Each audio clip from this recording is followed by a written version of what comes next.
de um pensamento mais liberal, mas foi, em geral, foi intervenção. O senhor acha que eles erraram? Acho que Geisel errou. Acho. É a minha visão. Só Geisel, Médici não, ninguém. Médici diferente. Médici foi um governo diferente. Agora o Geisel foi o homem que realmente... O senhor acha que foi melhor? O Médici foi o melhor governo do que o Geisel? Foi, na minha visão, sim. Mas não foi o período mais duro da ditadura, da repressão? Miriam, essa questão da ditadura, né, isso é história, né? Eu sei que você teve a sua passagem, né, difícil aí nesse período, né? Mas isso é história. Mas eu não falo por mim, eu falo pela história. A história terá que ser bem contada a esse respeito, não é? Nós tivemos grupos organizados que tentavam implantar um outro tipo de ditadura, vamos colocar assim, atacaram o Estado se defendeu, e quando ocorre guerra, a primeira coisa que é vítima é a razão. O senhor tem dito, e também o candidato Bolsonaro, que o coronel Carlos Brilhante Ustra é um herói. E no período que ele ficou no DOI-CODE, 47 pessoas morreram. Eles estavam sob a custódia do Estado. E o senhor acha isso normal, que um herói deve fazer isso? Comandar um estamento militar, um local do Estado em que 47 pessoas morrem sob a custódia do Estado? Olha, os meus heróis não morreram de overdose, Miriam. Né? Carlos Alberto Brilhante Ustra foi meu comandante quando eu era tenente em São Leopoldo. Um homem de coragem, um homem de determinação, que me ensinou muita coisa. E os mortos? E tem gente que gosta de Carlos Marighella, assassino, terrorista, autor de um manual que é explorado por todos os terroristas. Eu pergunto pelo Estado, o papel do Estado brasileiro naquele momento. Houve uma guerra, Miriam, houve uma guerra. Excessos foram cometidos? Excessos foram cometidos. Então, o seu herói matou pessoas? Heróis matam. Eu queria também perguntar uma coisa para o senhor sobre a reforma da Previdência. Na reforma da Previdência, num hipotético governo, um possível governo Jair Bolsonaro e o senhor também, como é que vai ser a reforma da Previdência dos militares? Excelente pergunta, Miriam.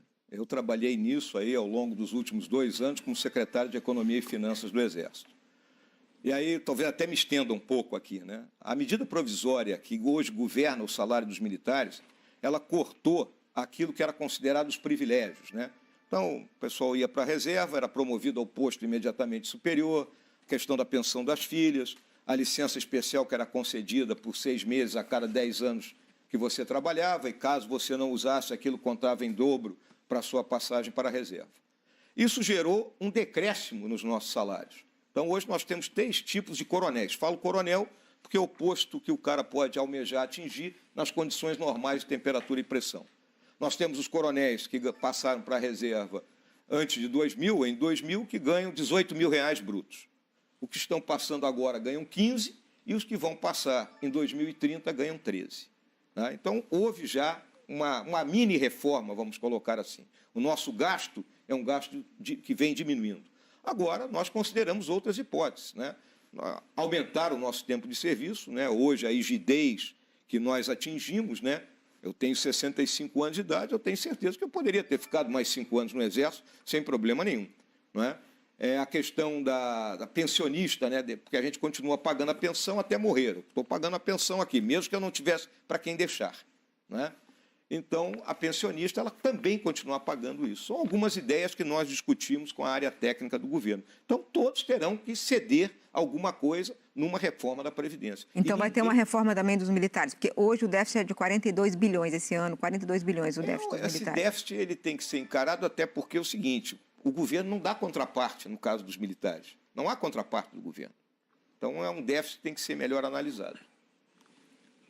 Cristiana Lobo. Candidato. Tranquila, Cristiana. Pode achar que eu estou mais nervoso. Hã? Eu estou mais nervoso, tranquilo. Não, até não estou nervosa, mas é que eu estava esperando que o senhor falasse um pouco mais.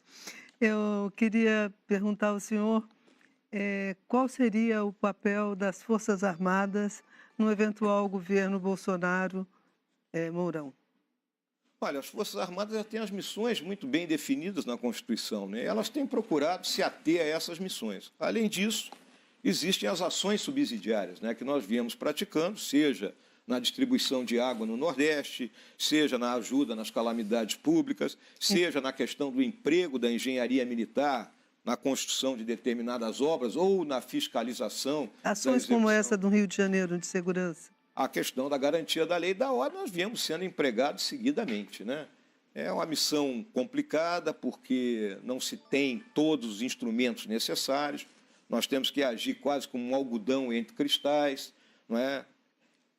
A força ela tem que medir, dosar muito o que vai fazer para não ultrapassar os limites da missão dela. Um dos problemas que os militares encontram e reclamam é que um militar em ação no combate ao traficante no Rio e tal, não tem a proteção que tem, por exemplo, quando está na força da ONU.